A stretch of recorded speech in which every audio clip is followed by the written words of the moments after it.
L'Afrique dispose enfin d'une zone de libre-échange à l'échelle du continent. 54 États ont rejoint l'initiative à l'exception de l'Érythrée et plus de 40 ont déjà ratifié l'accord d'adhésion.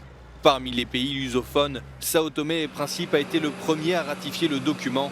La ministre des Affaires étrangères et de la coopération de Sao Tomé et Principe, Edith Tenjoa, a déclaré que ce nouvel accord soulevait des questions prioritaires telles que la mobilité sur le continent.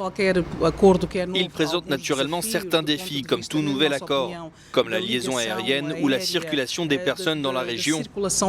Mais je crois que ce sont des défis que nous pouvons résoudre au fur et à mesure que nous avancerons dans le processus. Il y a aussi la question des tarifs douaniers, bien que nous parlions de libre circulation. Il y a donc toute une organisation qui doit être faite sur la liste des produits que nous allons considérer comme prioritaires pour le pays. Jusqu'à présent, 8 régions douanières régionales divisaient le continent africain. Bien que le processus d'adhésion à la zone de libre-échange continentale soit simplifié, puisque certains pays participeront ensemble en tant que bloc économique, cela demande que chacun de ses membres le ratifie. C'est le cas de l'Union Afrique australe qui a déjà soumis sa proposition tarifaire, mais qui ne pourra pas la faire entrer en vigueur tant que le Botswana n'aura pas ratifié l'accord. Le commerce intra-africain pourrait être compliqué à mettre en œuvre.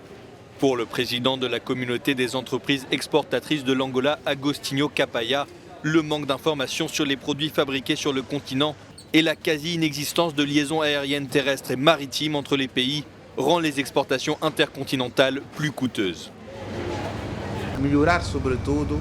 Il faut surtout améliorer le commerce qui est très faible au niveau africain parce que nous ne le pratiquons pas. Nous ne faisons pas d'affaires entre pays africains et nous continuons à le faire avec l'Occident et l'Asie.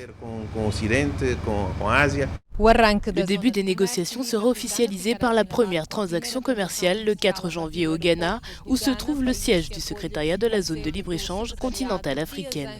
Elle sera suivie du sommet des chefs d'État de l'Union africaine.